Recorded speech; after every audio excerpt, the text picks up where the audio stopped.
Olá! Hoje o nosso OshoCast vai ser uma seleção de perguntas. As pessoas perguntam coisas nos comentários, a gente vai adiando, adiando, adiando, e até falta de educação da nossa parte não dá um parecer a respeito. Hoje é o dia. Então eu vou começar aqui com uma pergunta, só para vocês terem uma ideia do nível das perguntas, ver se interessa para vocês. Vocês acham que os ensinamentos do Osho têm prazo de validade? Será que as falas do Osho não são para um tempo específico, um povo específico, uma época específica? E aí, o que que você que está assistindo, o que que você acha? A gente vai falar sobre isso, Champac, mas antes eu queria levantar uma outra questão que eu acho que é a base, eu acho que você vai concordar comigo. Olha, ó, uma outra pergunta, eu acho que a gente pode começar com essa. Nós temos 8. Veja lá. Será que ficar buscando orientações nos mestres não é um fator que atrapalha encontrarmos a fonte de orientação em nós mesmos? Podemos começar com essa, Champac? Podemos. Quer começar ou não? Nisargan, todo mundo já deve ter percebido que eu costumo, quando eu vou falar, eu costumo às vezes dar uma volta, né? Eu fico atento para me não perder, porque às vezes eu dou uma volta, chego lá na frente e falo onde que eu estava mesmo, né? Mas eu vou citar um fato que aconteceu e que, para mim, ele é importante a respeito disso, sabe?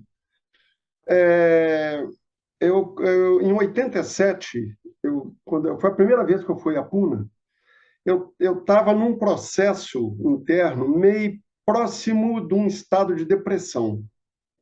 Eu estava vivendo uma época assim muito conturbada e eu fui num grupo, eu não sei se você conheceu o Fridjof, que é um australiano.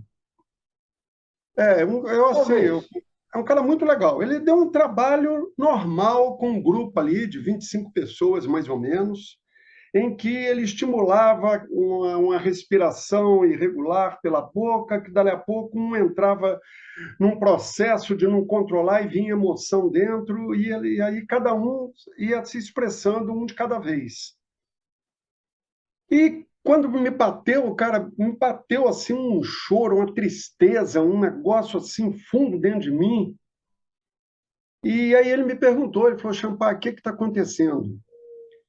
Aí lá dentro do fundo, assim, eu naquele estado que eu estava mal, já havia um tempo que eu estava carregando, eu disse para ele assim, eu sinto que eu sou uma pessoa condenada a ser infeliz. Eu não lembro o que ele falou comigo, mas assim, o estado meu de abertura, de tristeza, de aceitação para o que viesse, ele falou alguma coisa comigo. O Nissargan, assim, a minha vida deu uma virada a partir dali. A partir dali, eu vi que realmente eu tinha direito a ser feliz, eu tinha direito a viver o prazer, a curtir a vida, entendeu? A explorar minhas potencialidades. Foi um negócio assim que eu não lembro nem o que ele falou comigo. Então, o que eu coloco é o seguinte: quando você tem uma abertura, uma receptividade, uma certa conexão com aquela pessoa que está dando determinado toque, aquilo tem um efeito muito grande, sabe? Então, eu sinto assim, é, o que eu sinto em relação ao Osho não é questão assim que aí eu sigo as orientações do Osho, não. O Osho, às vezes, ele responde lá alguma coisa sobre a delegacia de polícia de Puna, entendeu? Você imagina, daqui 50 anos, quando alguém vê alguma coisa que o Osho falou a respeito do Ronald Reagan, entendeu? Ou a respeito do Gorbachev, o nego vai falar, quem são essas figuras? Sei lá, de 50, não sei quem que é. Então, tem muita coisa, sabe, que assim, que passa. Mas nessa conexão, tem no meio disso, vem aquele toque que bate e que é um desafio para, para mim. para acordar alguma coisa. Então, eu sinto que assim, não é que eu vivo procurando orientação. Ô, cara, eu não sei o que eu vou fazer hoje, eu fiquei meio preocupado, estou meio nervoso, deixa eu ver o que o Osho fala para mim. Eu não estou buscando orientação, nem do Osho, nem de ninguém. O que eu sinto é que quando, por qualquer razão, eu tenho acesso ao Osho, muitas vezes isso passa batido. Não acontece nada. Mas muitas vezes vem toques aqui dentro, que é um desafio para mim, que bate lá num ponto que eu falo, cara, eu não estava pensando sobre esse prisma, sabe? Então aquilo é um desafio, e é um desafio principalmente, Fizargão, para eu trazer para a minha experiência. Porque é aí que eu vejo aquela coisa das frases bonitas do Osho. A gente fala, poxa, isso aí é muito bonito, ah, eu concordo com o Osho. Não. O que bate para mim é quando ele toca alguma coisa que eu viro e falo, cara, realmente eu estou inconsciente. Eu tenho que trazer consciência. Eu tenho que parar o que eu estou fazendo, cara. Vou sentar ali, vou ficar quieto um pouco. Eu tenho que trazer essas coisas todinhas. Ou às vezes é uma raiva. Não, eu tenho que explodir, pôr essa raiva para fora. Alguma coisa, tem um desafio que eu tenho que trazer para um experimento, para eu poder dar uma virada, Aham. sabe? Então, aí você está respondendo umas coisas que está mostrando um ângulo diferente do que eu estava vendo. É interessante. Eu estava vendo com um ângulo essa questão. A questão é se vale a pena, se é construtivo a gente ficar consultando os mestres, se isso não atrapalha a própria descoberta ou despertar da nossa sabedoria, em outras palavras. E aí também a gente inclui a gente. Vale a pena o pessoal ficar perguntando para o Champac, para o Nissargan e para o Champac, isso é construtivo ou não é, né? E você, pelo que eu entendi, você falou assim, olha, às vezes tem alguns toques externos que fazem cair a ficha e que sozinho não seria tão fácil que a ficha caísse. E às vezes a queda de uma ficha faz toda a diferença, inclusive no rumo da vida, né? Então é interessante que a gente tenha a abertura de escutar o outro, ou talvez até de perguntar, para dar a possibilidade que essa ficha caia e transformações podem ocorrer. Normalmente essas fichas, a meu ver, elas fazem com que nós tenhamos consciência de coisas nossas que nós não estamos percebendo. Uhum. Então é um amplificador da consciência. Alguém externo falou: olha para cá, sozinho eu não olharia. Me parece que foi isso que você falou, e eu tenho um outro lado da questão. Foi isso até agora? Eu estou certo? Foi. Eu acho que você colocou num ponto certo, porque não é você pegar a frase bonita para poder dizer assim, ah, eu gosto muito do Osho, porque assim a gente pensa igual a respeito disso, que o caminho da gente é desse jeito. Não, assim, para mim, o que me pega mesmo é quando ele me dá um toque de eu rever os meus passos, rever minha vida, rever aquilo que está me incomodando e eu ver o que é isso que incomoda, por que incomoda, e eu dar esse mergulho. Não é? Então, é essa questão de trazer para a vida, para a experiência de vida. Não é? Uhum. É uma checagem, né? Ele mostra, Exatamente. olha para outras coisas, olha para cá, olha Isso. para cá, para lá. Uhum. Aí você dá uma checagem, descobre coisas e a consciência dessa novidade que você descobriu desencadeia transformações. Exatamente. Beleza. Agora, eu também vejo, e aí eu vou dizer também de mim, que essa coisa de ficar sempre buscando orientações, o que que fulano tem a dizer, né? O que que ele vai me dizer? Eu já me peguei em flagrante nesse vício. E eu percebi que esse vício não é construtivo para mim, em grande parte das vezes. Porque me coloca numa posição cômoda. Porque eu vou buscar resposta fora. E eu não me mobilizo para buscar resposta dentro. E Uhum. eu hoje eu estou muito entusiasmado com essa história de buscar resposta dentro. Mas eu acho que aí tem o equilíbrio, né? entre as duas coisas. Por exemplo, você me falou uma coisa agora sobre esse negócio de que uma resposta externa pode ajudar a cair a ficha, que é verdade, faz parte da minha experiência isso.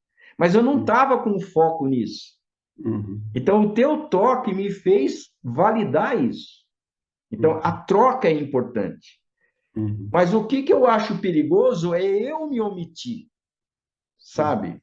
E aí é o outro lado, né? O cara fica só contando com a fala externa, mas a pessoa não busca na sua própria experiência, ou na sua própria observação, ou na sua própria atenção a coisas internas, o que ela normalmente não se dá conta. Uhum. Eu acho que as duas coisas são importantes aí, resumindo, né? Se a gente está É. dando a resposta, mas qual que é o barato aqui, né? O barato aqui não é o que você pensa, ou que você experiencia, o barato aqui não é o que eu experiencio. O que eu estou enfatizando aqui é a importância da gente se buscar através da nossa experiência, através da nossa autoobservação, através da consciência do nosso próprio ego, através do silêncio onde que a resposta emerge. Quando eu percebo muitas vezes que quando eu estou no silêncio assim, interno de pensamentos, eu tenho sacadas que eu jamais teria, pessoais, né? Consciência de mim que jamais eu teria se eu tivesse no barulho mental. Então, as duas coisas são importantes, mas acho que o ponto aí é estimular que cada um, né, que está ouvindo a nossa fala, Uhum. vê qual que é a sua dentro disso. Nós colocamos quase que duas possibilidades. E Uhum. eu pelo menos estou concluindo que as duas são válidas, né? Uhum. Agora, importante é saber se para quem está ouvindo as duas são válidas mesmo, entenderam qual que é uma, entenderam qual que é outra. Existe uma terceira possibilidade que nem você nem eu estamos vendo. Isso. Porque Ainda tem esse é isso. o barato, porque senão vocês vão ficar ouvindo a gente, beleza pura, e aí vai ficar naquele ritmo. Sempre é o outro que fala e eu não descubro. Agora eu estou puxando a sardinha para o meu lado, estou puxando a sardinha, na minha opinião, que o ponto importante é cada um buscar a sua própria resposta. E muitas vezes ela está acessível. A Uhum. resposta está acessível, a orientação está acessível. Eu estou falando da minha experiência pessoal e eu estou falando também pelo que eu vejo das pessoas perguntando para a gente. Está acessível, mas o cara ele não quer ver. É mais prático. Vamos ver o que o Nissargan acha. Uhum. E aí não desenvolve essa consciência, a confiança em si mesmo. Então é perigoso a gente ficar respondendo. Esse alerta é um espelho assim, ó, reflita você, pensa você, descubra você, você tem suas experiências, não é o que foi dito, não é o que está escrito, mas o que eu constato. Então é Uhum. isso. A pergunta foi se é ou não perigoso a gente perguntar para os mestres e se isso não atrapalha a descoberta da própria orientação, e aí cada um conclua aí por si. Eu acho que eu É. não tenho mais nada a acrescentar sobre isso. Não, também não. Acho que é isso aí mesmo. Ok. Você quer É. formular uma pergunta ou eu formulo? A gente tem uma lista. Tá, aquela primeira Pode do que ser. acha se os ensinamentos do hoje têm prazo de validade, né? Se, né, será que as falas dele não são para um tempo específico? Eu acho que, de certa forma, a gente respondeu isso, né? É assim, Eu acho que ficou respondido isso, na nossa visão, né? porque assim, a questão de prazo de validade, se eu trouxer até para o exemplo que eu dei, né, quando eu fui lá no tal grupo que o terapeuta me deu um toque, aquilo não, primeiro não era um ensinamento, né? E eu não vejo os toques do Osho como ensinamentos. Ensinamentos é muito essa coisa de, né, não pratique o mal, né, não fale mentira, né, procure ser honesto na vida, pratique boas ações. Então, é essa coisa que está dentro da moralidade.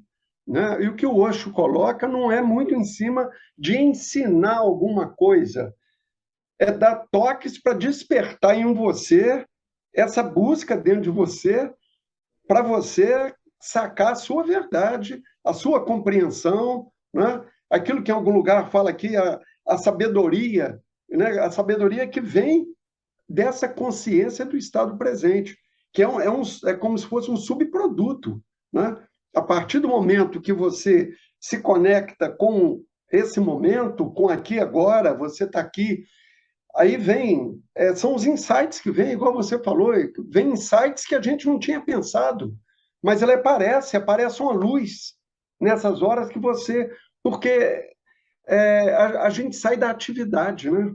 Daquilo que a gente comentou em outro vídeo anterior aí, a gente sai da atividade que a gente está sempre fazendo isso, fazendo aquilo, aí você para, e quando você para, parece que assim, as coisas acomodam aqui dentro, e aí se abrem espaços de luz aqui dentro que estava ofuscado, que estava escondido, né? Então eu sinto assim que não é um ensinamento, eu acho que são toques assim, entendeu? Às vezes são toques sutis e às vezes é um guarda-chuva na cabeça mesmo e pá! Guarda-chuva, às vezes é um porrete. É um porrete. Bom, e aí, você que está ouvindo, você que conhece o Osho, você que já leu o Osho, já ouviu o Osho, tem prazo de validade ou não? Aí tem a pergunta até tem um ponto aqui que eu não sei se a gente falou já, né? Esses ensinamentos, desde o primeiro contato com vocês, têm degenerado? Isto é, o que a gente se encantou pelo Osho com o tempo deixou de encantar, deixou de validar, deixou de ter valor, né? E aí, como é que é para você a tua experiência? Você que está ouvindo. É importante aí a gente refletir. Olha, a minha resposta, Champak, dentro da minha experiência, é o meu ângulo, né? Eu estou olhando o elefante desse ângulo, você está olhando do outro, o outro está olhando do outro, nós estamos falando o mesmo elefante. Então, é legal que a gente expresse o nosso ângulo. Eu acho que no Osho, eu sinto que tem dois tipos de mensagem. Tem uma mensagem, que é a mensagem mais sublime, mais profunda, e que é comum aos grandes mestres, a essência é comum aos grandes mestres, que na verdade não é só uma mensagem, é um estímulo ao despertar da consciência, que aí a meditação ela pode ser simbolizada como o ponto central, que é a presença, que é a consciência, é um momento. Isso, para mim, é uma categoria de comunicação que ele faz. Uhum. Essa comunicação, para mim, ela é eterna e ela será eterna. Ela não é nova, ela é antiga. E que ela vai perdurar. O Osho, ele reviveu. Ele talvez reconfigurou a maneira de expressar, mas não difere do que Buda disse, na minha opinião. E não vai diferir daqui a um mestre, daqui a 50 milhões de anos. Daqui a 50 milhões de anos, acho que nem vai precisar de mestre. Então, eu acho que tem essa categoria. Mas tem aquilo que você falou também, né? A categoria, por exemplo, dos reforços que ele dá a algumas coisas, para mim, é temporário. Por exemplo, quando ele fala de política, quando ele fala de repressão sexual, quando ele fala de religião, isso é dentro de uma cultura, é dentro de uma organização, e que tem a ver aquela mensagem. Mas daqui a um tempo não vai ter mais. Mas isso não pertence à essência. Por exemplo, um exemplo aqui, só para deixar bem claro como é que é o ângulo que eu vejo. O Osho falou pra caramba de política, ele mostrou que os políticos são manipuladores, que estão em complô com a religião, e ficou entre política, religião, religião e política, como a grande máfia da alma. Eu sinto que isso não é completo. Hoje em dia, se ele tivesse que falar de novo, é temporário. Porque, por exemplo, você acha que os políticos são realmente os que estão na frente do comando da destruição? Ou tem organizações por detrás? Corporações por detrás?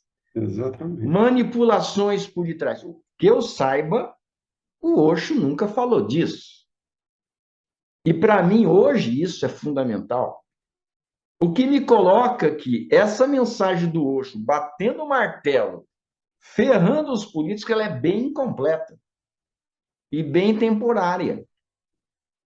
Existem coisas muito mais cavernosas por detrás. Então, é uma observação que eu faço. Não sei como é que você vê isso, Champagne.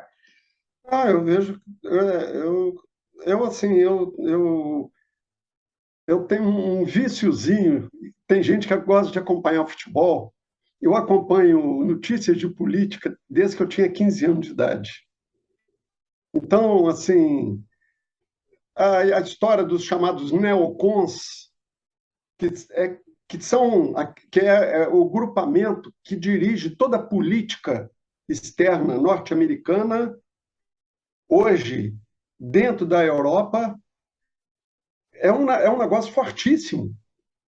E assim, e não adianta, entra governo, sai governo, não altera nada, porque essa força por trás, ela comanda. E se o camarada não corresponder direitinho, entendeu? A primeira-ministra da Inglaterra agora ela não durou um mês e meio, ela caiu. Então, se você colocar só nos políticos, como você está dizendo, quer dizer, e hoje eu já tenho minha suspeita até de certos segmentos religiosos que também trabalham sob interesse de grupamentos, interesses ocultos por trás, muito além do que a religião diz. Pois é, e o ponto é que o Osho não abordou isso, né? Não, Esse que é não, a questão, né? Que a gente está exatamente. colocando se é temporário ou não. Exatamente. Numa dimensão, a minha visão, sim, é É, temporário. é. Uma outra Mas visão, não. mas eu concordo muito com o que você disse, Unisargan, porque essa parte dele, como que você falou que é eterna, que é naquilo que o Osho disse, se você fala, é aquilo que Buda disse, que vários outros iluminados mestres disseram, para mim, esse é o ponto. É isso, assim, é o que me pega, Sim, entendeu? claro. É o que pega, é isso. É porque isso, assim, o que acontece, né? Essa mensagem do Osho eterna, ela nos instiga. Isso. Aí fizeram uma pergunta, a gente pode passar para outra pergunta. Pode? Uhum. Pode, vamos embora. Quer ver, ó, é uma pergunta que tem a ver com isso. Por que Osho e não outros? Alguém pergunta, por que você se encantou pelo Osho e não por outros? Vamos nessa? Porque eu acho que tem a ver, no sentido assim, porque o Osho me instiga. E não, um ponto importante, e os outros não me instigam tanto. Por quê? Sei lá. Essa pergunta, ela É bem parece ser algo isso. muito intelectual. Parece que eu cheguei, escrevi, olha, fulano mestre tal tem essas características, Osho tem essas e essas características. Portanto, comparando um ou outro, eu estou com Osho e não abro. Não é nada disso. Não. Parece que é um processo lógico. É, Você encontrou uma pessoa, você se apaixonou por ela, cara. Você se encantou por ela. Você vai explicar logicamente isso? Não vai. Outra pessoa bate os olhos no Osho e não se encanta por outro. Beleza. Então o porquê está além da nossa lógica. é. A resposta está dada para mim. E você aí? E você, Champagne? Para mim, acontecia às vezes de alguns colegas falarem assim, não, porque tinha uma história assim, o Osho falou que tem que procurar um mestre vivo. Então, tinha um discurso desse, e aí as pessoas saíram, entendeu?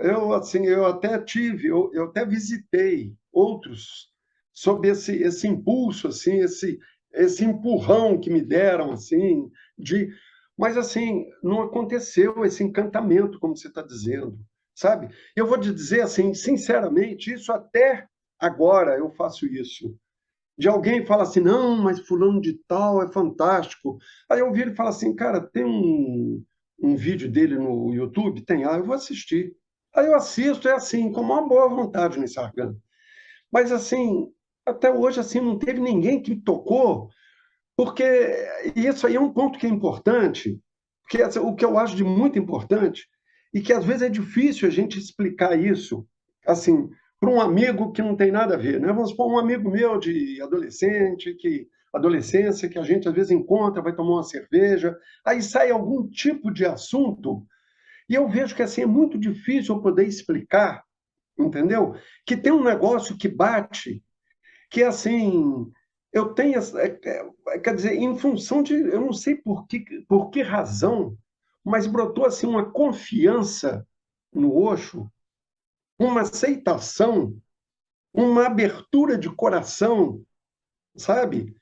Que não, que, assim, não exclui esse senso crítico que a gente falou agora mesmo, de quando ele fala sobre o Ronald Reagan, tudo bem, é uma coisa localizada, entendeu? Mas quando ele me dá um toque a respeito de uma questão que é profunda, quando ele me fala lá a respeito de um problema, de um ciúme, ou de uma possessividade, que aquilo era porque eu estava desconectado, eu estava, entendeu? Eu estava na mente, estava não sei o quê, e me desafia a eu parar e ir lá dentro e buscar uma sintonia, uma consciência. E quando ele dá estoque, cara, para mim, assim, eu vou, É, sabe? Então, eu não sei explicar como que isso aconteceu e como isso acontece, é. mas eu sinto essa abertura e essa receptividade, essa aceitação, entendeu? E para E mim, assim, Champac, esse tipo, essa liga, né, essa abertura que não foi criada por nós, simplesmente ela ocorreu apesar de nós. Eu até digo que apesar de nós. Quando eu resolvi pedir sâmias, foi um pedido, quando eu tentei pedir sâmias, foi apesar de mim. Havia um conflito enorme entre a minha mente receosa, dizendo não, e o coração que estava a mil, né? Mas, assim, para mim, mais importante do que o Osho fala, isso para mim é claro, é a figura dele, sabe? A expressão dele, a maneira de ser dele, o gesto dele.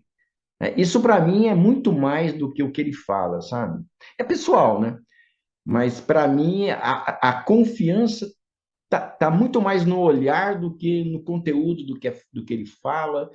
Enfim, paciência, né? Não tem é, muito o que dizer. E se alguém não tem esse mesmo encantamento, ótimo, beleza. isso, Isso não é uma coisa que a gente quer convencer ninguém, porque não se trata de é. convencer, né? A gente não tem nenhuma explicação racional do porquê para poder convencer. Não é o caso, né? Não é E nada nem disso. precisa, né?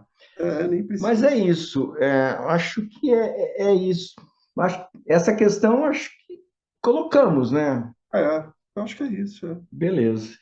Vê aí se tem uma outra pergunta aí, Champac. Manda bala.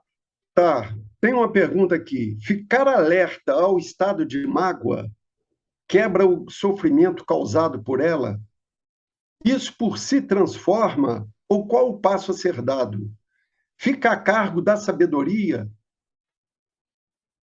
Posso começar? Pode.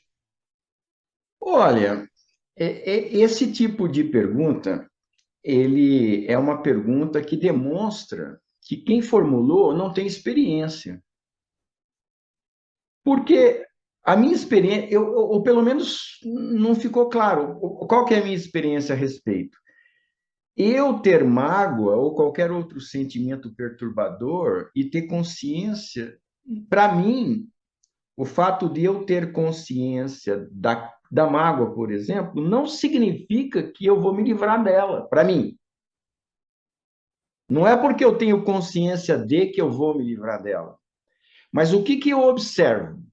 Se eu não penso sobre ela, ou não alimento pensamentos que a reforçam, se eu sou suficientemente alerta de perceber o processo de pensamentos que está passando na minha cabeça, consigo perceber e não embarcar neles, não continuar com eles, meio que descartá-los, voltar à consciência do que está acontecendo, aí sim a mágoa se dissolve. Mas isso não é porque eu li. Por isso que é o tal negócio. O pessoal pergunta, pergunta, pergunta, mas por que a pessoa não procura verificar em si mesmo? Tô com mágoa, tô consciente da mágoa, ela continua? Aí você vai ter a resposta. É, E isso que eu estou falando, de pegar em flagrante os pensamentos, que normalmente eu embarcaria que reforçaria uma mágoa. Ah, não, porque ela fez isso, porque ela isso, porque aquilo, porque você, porque naquela vez ela diz, ah, não, mas não tem nada a ver. Você fica nessa briga interna. Se você consegue, fica silenciar tudo isso. No sentido, como é que você silencia? Você fica atento ao que está acontecendo.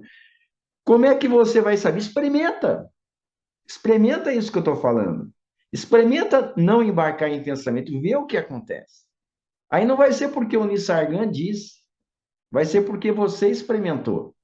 Quem sabe você vai concordar, mas você tem que viver realmente essa atentividade para não embarcar em pensamentos, aí sim que a mágoa dissolve. Então, de novo, não se trata de se acreditar nisso, você tem que viver isso. Você só vai ter certeza de uma coisa se você viveu aquilo, comprovou em você mesmo. É o que eu tenho a dizer, Champa. Que...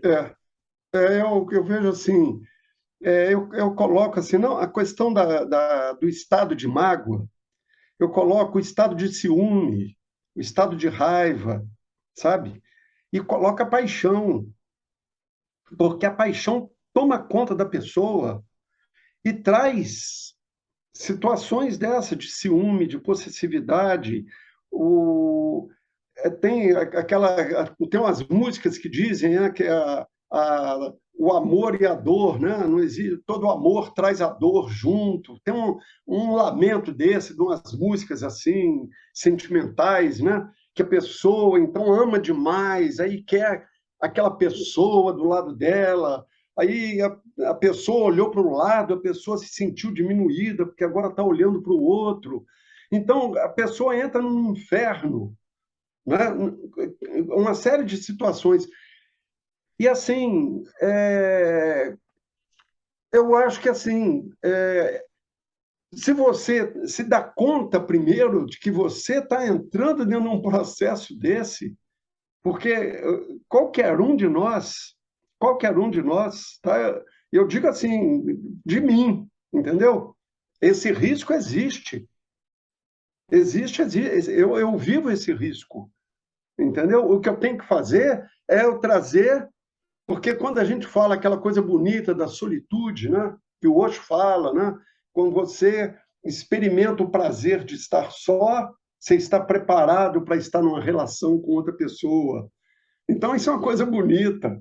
Aí o camarada entra na relação, daqui a pouco ele está apaixonado e ele quer a pessoa e não sei o quê, se sente diminuído porque ela falou de um jeito, ela olhou para ele falou um negócio, ela não respondeu da forma que ele queria. Então o cara começa a entrar nessa história toda. Então, eu sinto assim, o desafio é a gente estar atento a essas coisas, a essas situações e, e, e assumir e tomar as rédeas de si mesmo, da sua vida, e poder virar e falar: opa, eu estou embarcando numa fria. Eu sei que isso é fria, eu já entrei nessa fria um montão de vezes na minha vida. Eu estou sabendo. A minha força está comigo. Então, peraí, cara. Então, aí eu acho que é a hora dessas coisas que você disse, entendeu? Então, aquele pensamento, não sei o quê, que você fala, cara, isso é só um pensamento. É um pensamento de disso e daquilo. Está mexendo com o quê? É uma carência? Então deixa eu ver. E às vezes é o seguinte: bater um choro, então chora. Entendeu? Antes de você sentar lá e falar assim, não, eu vou sentar e ficar quieto e buscar um espaço e tal. Não, mas eu estou com vontade de chorar porque eu estou triste. Então, Chora bastante. fica Vem presente, raiva dela. Bate no travesseiro, xinga bastante. fica Ó, presente na tristeza. fica presente na tristeza. Sente a Exato. tristeza, mas aí, quando vier pensamentos que reforçam essa tristeza, aí a minha experiência é que se eu fico atento e silencio esses pensamentos, essa tristeza se manifesta, se escoa, se dissolve, transmuta. Mas enquanto eu estiver alimentando com pensamentos, eu estou dando corda, eu estou pondo fogo eu estou pondo lenha na fogueira, né? Exatamente. Então, eu só estou querendo especificar, cuidado com os pensamentos. É. Não, inclusive, Ulisses, essa própria expressão da tristeza, ou da raiva, ou do que for, você pode entrar dentro dela e reforçar mais ainda. Eu acho que vale como um descarrego para você xingar e é aquele negócio, levanta, sacode a poeira e dá a volta por cima. Porque se você entrar no chororô e assumir o chororô para sua vida inteira, você vai ficar chorando o resto da vida, não vai sair disso. Mas se você assumir, aí que está o negócio, se você assumir o chororô pelo resto da vida, significa que você está alimentando o chororô com Alimentando, pensamentos. É exatamente. isso que você tem que ficar alerta. É isso que tem que ficar Enquanto alerta. você estiver descarregando, seja choro, seja expressão de raiva, de preferência com você mesmo, sem estar agredindo ninguém, Claro. você traz a sua consciência a esse momento. A meditação, ela dá esse treino. Eu estou expressando a coisa, mas eu não estou dizendo que está certo, que está errado. Eu só estou consciente do que está acontecendo. É. Aí sim se torna um processo que ajuda a transmutar. Se eu expresso algo na inconsciência, sem estar atento ao que está acontecendo, aí não flui tanto, não dissolve tanto. Mas eu só vou não estar atento se eu estiver remoendo. Se eu não remoo, eu fico atento. Então, dá na mesma, né? É. Fique atento significa não remoer. Remoer significa não estar atento. Eu não Exatamente. sei se isso tem que ser vivido, né? A É. gente está falando, é um desafio mesmo, né, Champagne? Porque a tendência da mente é, querer reforçar o motivo. Estou magoado e eu tenho razão, né? É lógico que eu tenho razão. É lógico que eu tenho que criticar o outro. É lógico que o outro pisou na bola. Que seja lógico. Silencie. Aí você vê o que dá. E aí, Nissargan, e mais uma vez é um convite para cada um ter a sua experiência em situações desse tipo. Da mesma forma que isso, para mim, é uma lição para eu buscar essa transmutação aqui dentro de mim, é um desafio para todo mundo, que é uma coisa para ser experienciada, porque não adianta só um texto do Osho a respeito bonito, entendeu? Ou de outros mestres, ou de quem que seja, entendeu? Ou eu e você falarmos alguma coisa e a pessoa falar, é isso mesmo, entendeu? Agora, Champaque, para isso ser colocado em prática, sem uma base de meditação, de técnicas de meditação, a dificuldade me parece ser bem maior, né? Com certeza. Porque não é você dar um comando para você assim, não vou ficar com mais raiva, não vou ter mais raiva, nunca mais na vida terei raiva. E aí a raiva vai embora? Não, não é isso. Nunca mais vou ter ciúme. Não, não é Não desse é. jeito. É o Né? estado de alerta, é o estado de Exatamente. atentividade, é a vigilância, né? Hum. É a consciência do que está acontecendo. Eu queria colocar só um detalhe, porque nessa pergunta sobre o estado de mágoa, essas coisas, ainda ficou aquela. Tem um detalhe que perguntaram: fica a cargo da sabedoria? Assim, se eu fosse levar essa questão para aqueles amigos meus de adolescência, que a gente sentou no bar para poder tomar uma cerveja, eles vão falar assim: bom, a minha sabedoria é o resultado de 330 livros que eu li sobre psicologia, não sei quantos sobre. Então, eu acumulei uma série de informações, isso me dá uma sabedoria para eu responder a respeito do estado de mágoa, certo? Quer dizer, e para mim, não é por aí. E também não acho, Nissargan, que é aquela questão que foi colocada das pessoas procurarem orientações nos mestres, que acabam atrapalhando a pessoa buscar, né, a fonte de orientação nela mesma. Quer dizer, essa fonte de orientação é que seria essa sabedoria, e o canal para isso é aquilo que você falou, é a meditação. Então, na meditação é que é o processo, né? Então, sempre a gente volta a essa questão. A meditação é que me traz esse estado aqui dentro me traz, inclusive, um estado de paz e de relaxamento, de discernimento, para eu poder ver com mais clareza o que é essa mágoa que apareceu, o que é esse ciúme que apareceu. Então, quando você entra dentro desse processo, onde surgem os insights, né, como você mesmo colocou, os insights que aparecem para a gente, para mim o canal é esse, não tem jeito, você tem que passar É, pela meditação. é. Só uma coisa que eu tenho observado, que é uma coisa bem assim, diferente, eu acho, sabe? Eu tenho observado que a sabedoria nada mais é do que o resultado da percepção da realidade. Não é algo estratosférico.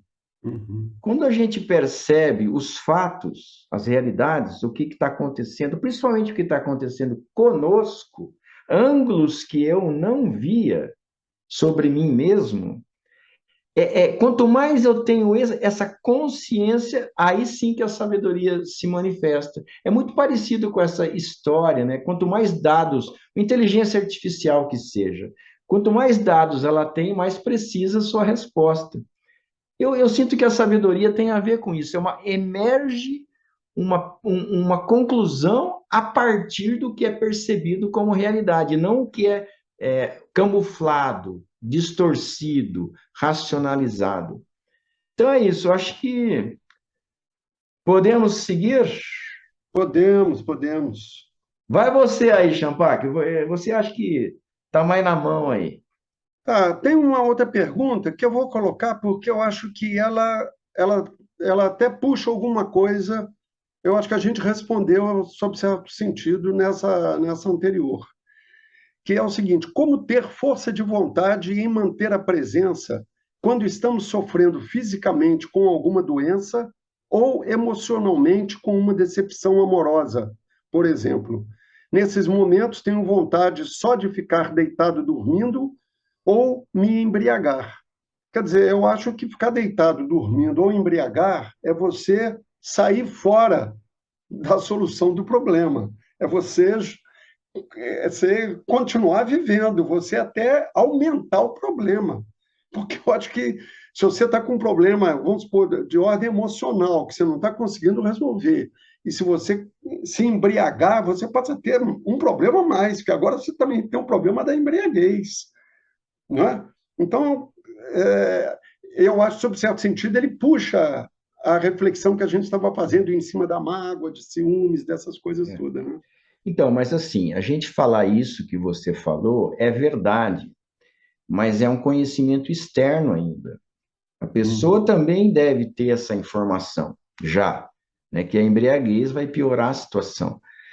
E o que aconteceu comigo recentemente, eu normalmente sou um cara que tô de bem com a vida, muito bem com a vida, muito feliz, satisfeito. Eu não tenho muito contato com depressão, mas como eu sou humano, graças a Deus eu tenho de vez em quando a depressão bater na minha porta. E aconteceu há sei lá, um mês talvez, ou menos, não lembro agora. E eu percebi uma coisa que é uma certa vontade de permanecer nela, Uhum.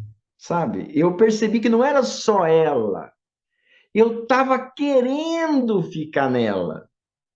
Uhum. Parecia que aquilo me trazia alguma coisa boa, parecia que trazia algum aconchego, ou uma autoapreciação, ou uma pena, sabe? Pena de terem pena, ou eu ter pena de mim mesmo, ou eventualmente pessoas terem pena de mim. E isso me trazia alguma recompensa, alguma satisfação. E aí que eu estava falando, a sabedoria é o resultado da percepção, não do conhecimento, do que está acontecendo. Quando eu percebi isso, que eu estava querendo ficar, mudou tudo. Aí veio a sabedoria falando, porra, eu nem vou falar o que veio, né? Mas é claro que foi, sai dessa. Uhum. Então, a pessoa precisa se perceber nesse querer enfiar a cabeça debaixo do travesseiro, Uhum. mantendo o problema, piorando o problema para ter uma satisfação posterior. Né? Uhum. Então, esse é um cuidado, a pessoa tem que ficar ligada. O que está acontecendo comigo? O que eu estou querendo? O que eu não estou percebendo? Agora, esse é um aspecto da resposta, não sei se você quer completar alguma coisa? Não, eu acho que é isso mesmo, Sargão. Eu lembro, assim, hoje estou lembrando toda hora da adolescência, né?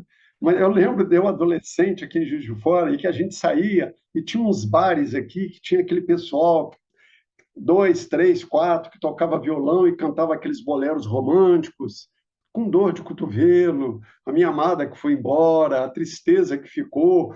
Parece que as pessoas gostavam de viver aquilo, aí as pessoas bebiam e cantavam aquelas músicas, e ficava aquele ambiente, né? Curtindo a tristeza da amada que foi embora, que me abandonou, né? Então, Reforçando a eu acho, história, né? eu acho, eu acho que tem uma atração nisso, como você falou, se a pessoa não fica alerta, É, não percebe esse jogo que está acontecendo, a pessoa entra dentro disso.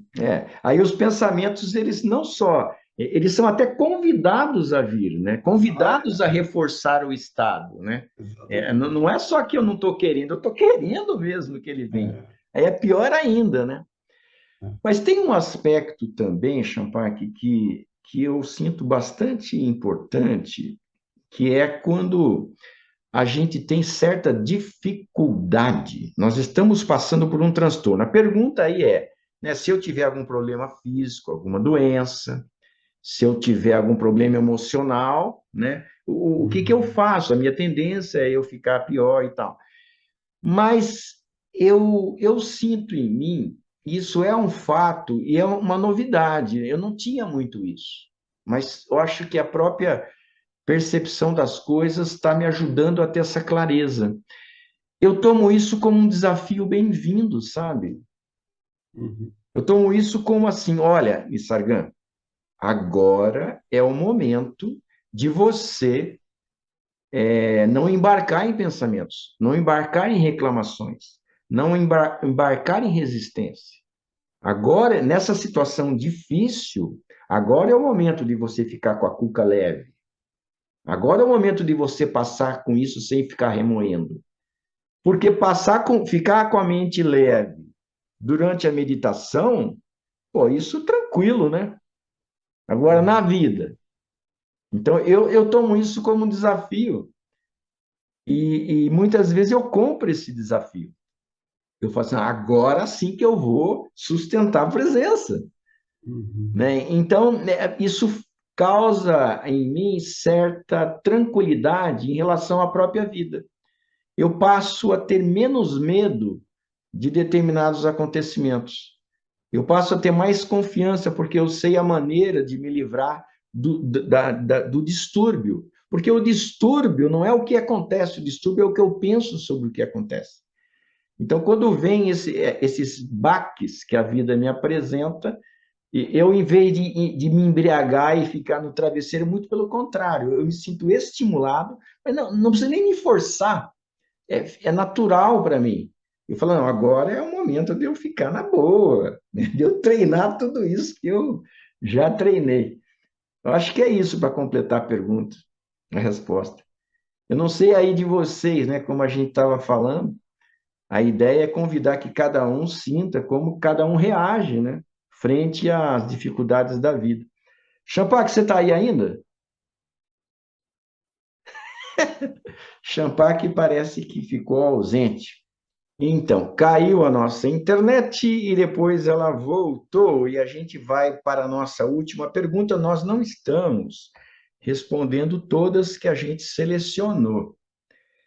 E então, mas vamos ter outros Oshocasts em que a gente vai responder. E se você tiver uma questão que você tentou resolver, tentou ter a sua própria orientação e está tendo certa incerteza, se você quiser colocar aí nos comentários, quem sabe a gente fala sobre, né?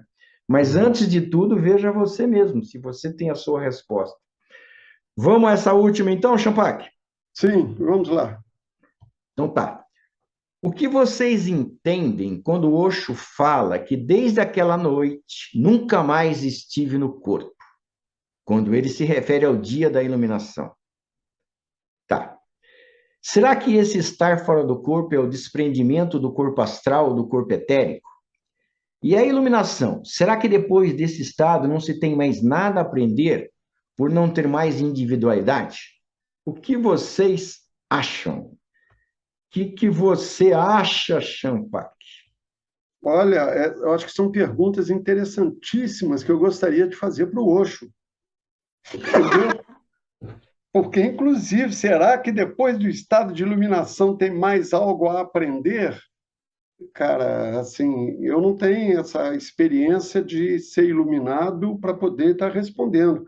Aí eu vou cair no achismo, vai ser uma opinião. E É, eu não sei se uma opinião baseada em nada, nem nada concreto, até onde é uma contribuição que eu possa dar, entendeu? tá. Então, assim, a minha resposta a essa questão, né? Quando o Osho se iluminou, que ele disse que nunca mais esteve no corpo, se isso é corpo astral, se ele está onde ele está, eu não sinto isso pessoalmente como algo que eu sei, também a mesma resposta que a sua, eu não sei, e eu já tive bastante interesse nesse tipo de coisa. Hoje, eu não consigo conceber em que isso vai me acrescentar, saber ou não saber disso. E eu acho interessante a gente comentar isso. Talvez você, né, quem perguntou ou quem não perguntou, acha que é importante isso. Agora, cada um está dizendo o seu ângulo, né? Eu não vejo em que isso vai mudar o meu percurso de vida. Saber que quando o Osho se iluminou, o que significa, como é que é mesmo? Nunca mais estive no corpo. Será que isso se refere ao corpo, ao desprendimento do corpo astral do corpo etéreo? Então, eu tenho a impressão que quando a gente for formular uma pergunta, eu estou falando para mim também, aquela pergunta, ela só vai me satisfazer intelectualmente ou ela tem o potencial de causar uma transformação em mim? Eu acho que essa que é a questão básica. Não sei se você concorda, Champac. Eu acho que o que eu estou colocando, para mim, faz muito sentido. Uhum. É toda a diferença. Porque se eu for perguntar coisas que vão só me satisfazer o intelecto, eu vou ter infinitas perguntas. Infinitas, porque, como você falou, nós não somos iluminados para ter resposta. E mesmo se fôssemos, acho que a gente teria pergunta. Uhum. Mas em que isso iria mudar? Eu acho que esse é o ponto. E não é crítica a quem perguntou, é só um toque. Olha, será que isso vai fazer diferença? Se faz diferença para a pessoa, ótimo. Então, vai Uhum. perguntar para alguém que possa responder. Nós não podemos, mas veja mesmo se faz diferença. Agora, em relação à pergunta se um iluminado ele continua a aprender, eu tenho um achismo aí, Champac, você me dá permissão? Não, o próprio Osho disse que continua, né? Que não Não para. sei, não sei. Eu já vi o Osho falando isso. Mas ele falar ou não falar não quer dizer nada, né? Exatamente. Mas assim, pela minha observação, o cara que está presente, ele está consciente do momento, mas as circunstâncias da vida, para mim, elas vão mostrando aspectos novos. Por exemplo, eu sei que tem talvez mais a ver com questões internas, mas, por exemplo, quando o Osho criou a meditação dinâmica, então o Osho não tinha mais nada que aprender. Ele deu a meditação final, né? É isso que não tem nada que aprender. Não, ele começou com 4 estágios. Depois ele aprendeu que precisava ter um quinto. O Mystic Rose, ele começou, isso eu tenho quase que certeza, ele começou só com o riso. Você ri. Isso aí eu não tenho certeza absoluta, mas teve uma coisa dessa que vai servir como exemplo. Se não foi esse o exemplo correto, teve um exemplo muito similar. Vale só o riso. Fica uma semana rindo por 3 horas. Depois ele sacou. Não, tem que ter depois uma semana de choro. Isso aí ninguém sabe o que que é, Rosa. É uma técnica que ele bolou. Depois ele descobriu que precisava ter uma semana de silêncio. Então, as coisas foram se aperfeiçoando, a meu ver, em função de aprendizagem. Esse é o meu achismo, né? Acho que é isso. Você fica à vontade quando você não sabe de uma coisa, às vezes, Champagne? Ou você fica chateado porque você não sabe? Não, hoje, por coincidência, por isso que eu falei, tem várias interrogações, que foi assim, o meu filho mandou uma mensagem para mim de umas questões de vida e não sei o quê, eu respondi para ele exatamente, ele me colocou talvez umas duas ou três questões, eu devolvi com as, sei lá, umas oito ou nove, e falei, olha, existe a opção de interrogação na vida, a opção de coisa. Eu tenho um montão de interrogação, né, o significado, o que que é essa vida que existe nesse planeta, qual é o sentido disso, entendeu? Como que é essa história de um processo de evolução que em um determinado momento apareceu vida, depois apareceu a inteligência, para onde que isso vai, né? Existe alguma coisa que orienta isso tudo? É um Deus que orienta tudo? Sabe? Assim, é tanta interrogação que existe, sabe? Que, assim, para mim, eu toco a minha vida, cara. Eu vou tocar a minha vida. Eu não vou atrás dessas interrogações, não, porque, assim, o que que vai resolver? Não, não é a questão minha, não é a minha busca de poder estar aqui, sabe? Que, no fundo, teve um camarada, uma vez, ele até falou comigo assim, não, eu sinto que o Osho, o caminho do Osho é uma coisa só, é a gente ser feliz. Eu acho que assim, se eu falar que é feliz, eu acho que é uma palavra muito abrangente, muito desgastada. Mas esse espaço de você estar bem, você poder estar relaxado, você poder estar de bem com você, com tudo que ao seu redor, com a vida, com as pessoas, entendeu? E poder ter uma cabeça para poder entender até esses momentos difíceis que o mundo passa aí, problema de tudo, de guerra, de desmatamento, e a gente poder ter uma cabeça para poder olhar isso tudo e não perder um equilíbrio, sabe? Não perder uma paz. Eu sinto que essas coisas todas se somam, sabe? São várias coisas. Então, assim, essas respostas, elas não vão me ajudar nisso, entendeu? E o Uhum. que vai me ajudar nisso é a meditação. Então, a meditação, É, para mim, é o ponto e é. acabou.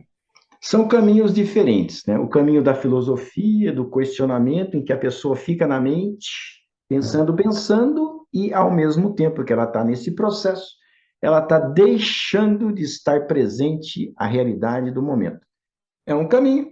Outro caminho é deixar para lá. Eu aceito a minha ignorância, eu aceito a minha impotência de saber, eu quero viver, eu quero estar nesse momento, eu quero estar percebendo esse momento. É um outro caminho, né? Então, vai de cada um escolher o seu. Uhum. Isso aí, Champac. É isso aí. Até a Beleza? próxima. Até Até a mais. próxima.